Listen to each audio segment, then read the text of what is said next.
জীৱনত বহুত সময়ত বহুত ক্ষেত্ৰত কেতিয়াবা আমি ভবাৰ দৰে কামবোৰ নহয়, বৰঞ্চ আমি ভবাৰ বিপৰীতেহে কামবিলাক হ'বলৈ ধৰে।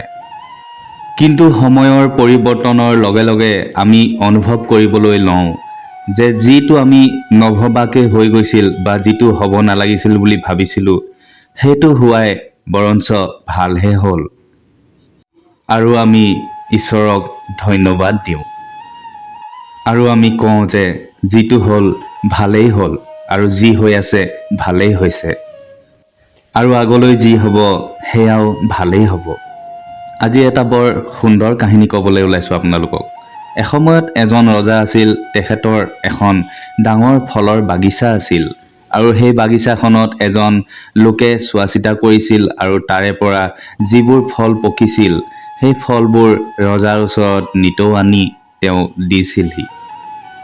বাগিচাখনত বহুত ধৰণৰ ফল আছিল, আৰু নিতৌ তেওঁ যিবিলাক পকি উঠা ফল সেইবিলাক ছিঙি নি ৰজাক দিছিল। এদিন তেওঁ আহি কিনি বাগিচাখনত সোমালে, ভাবিলে যে আজি কি দিওঁ ৰজাক। নাৰিকল লাগি আছে, মধুৰি লাগি আছে, আম লাগি আছে, আঙুৰ লাগি আছে। তেওঁ কৰিলে কি, এখৰাহি আঙুৰকে ছিঙি ল'লে, আৰু তেওঁ ৰজাৰ কাষলৈ বুলি আঙুৰ খৰাহি লৈ গৈ আছে। গৈ থাকোঁতে তেওঁ বাটত ভাবিলে যে বাগিচাত ইমান ধৰণৰ ফল মূল লাগি আছিল, মইনো কিয় বাৰু মাথোন আঙুৰকে লৈ আহিলোঁ। ৰং বিৰঙৰ বেলেগ বেলেগ ফল মূল যদি একেলগে দেখিলে হয়, ৰজাই বহুত পচন্দ হ'ল হয়, আৰু মোক হয়তো পুৰস্কৃত কৰিলে হয়। সেইবুলি ভাবি তেওঁ হ'লেও আঙুৰ খৰাহি লৈ ৰজাৰ কাষলৈ বুলি গৈ আছে, আৰু শেষত তেওঁ ৰজাৰ কাষত গৈ আঙুৰ খৰাহি দিলে। তেওঁ ৰজাৰ সন্মুখত যেতিয়া আঙুৰ খৰাহি থৈছিলগৈ, তেতিয়া তেওঁ দেখিছিলে ৰজা বহুত চিন্তাত আছিল আৰু বহুত দকৈ কিবা ভাবি আছিল। অৱশেষত তেওঁ আঙুৰৰ খৰাহিটোৰ ফালে চালে, আৰু আঙুৰ দুটা ছিঙি লৈ এটা আঙুৰ মুখত সুমাই ল'লে, আৰু আনটো আঙুৰ লৈ যোৱা ব্যক্তিজনৰ মাথাৰ ফালে দলি মাৰি দিলে। ৰজাই দলি মাৰি দিয়াত আঙুৰটো তেওঁৰ মাথাত লগা লগে লগে তেওঁ কয় যে ভগৱান বহুত দয়ালু হয়। ৰজাই আকৌ এটা আঙুৰ মুখত লয়, আৰু আনটো আঙুৰ আকৌ তেওঁৰ মাথাৰ ফালে দলি মাৰি দিয়ে। আকৌ আঙুৰটো যেতিয়া লাগে মাথাত, তেওঁ আকৌ ক'ব ধৰে যে ভগৱান বহুত দয়ালু হয়। ৰজাই তেতিয়া ব্যক্তিজনৰ ফালে ভালদৰে চালে, আৰু তেওঁ নিজকে ধিক্কাৰ অনুভৱ কৰিলে যে তেওঁ সেই মানুহজনৰ লগত কিয় এনে ব্যৱহাৰ কৰিছে। আৰু তেওঁ ভাবিলে যে মই আঙুৰটো মাৰি দিয়াত তেওঁ কিয় কয় যে ভগৱান বহুত দয়ালু হয়।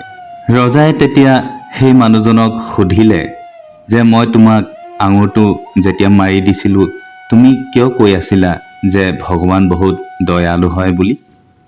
আৰু তেতিয়া সেই ব্যক্তিজনে ক'বলৈ ধৰিলে যে মহাৰাজ, মই আপোনাৰ বাবে যেতিয়া ফল ল'বলৈ বাগিচাত গৈছিলোঁ, তেতিয়া বহুত ধৰণৰ ফল তাতে পকি আছিল, আৰু মই বিপাঙত পৰিছিলোঁ যে আপোনাৰ সমীপত আজি কি ফল লৈ আহোঁ। তেতিয়া তাতে বিভিন্ন ধৰণৰ ফল, যেনেকৈ মধুৰি, আম, আঙুৰ, কমলা, কল আৰু নাৰিকল, এই সকলো আছিল। কিন্তু তাৰে মাজত মই কেৱল আঙুৰহে লৈ আহিলোঁ, আৰু সেয়াই আজি মোৰ বাবে ভালেই হ'ল। আজি যদি মই আঙুৰ নানি তাৰ ঠাইত মই যদি মধুৰি, আম নহ'লে বা নাৰিকল আনিলোঁ হয়, তেতিয়াহ'লে মোৰ কি অৱস্থা হ'ল হয় মহাৰাজ। আৰু সেইবাবে মই ভগৱানক বহুত ধন্যবাদ দিছোঁ, আৰু সেইবাবে কৈছোঁ যে ভগৱান বহুত দয়ালু হয়।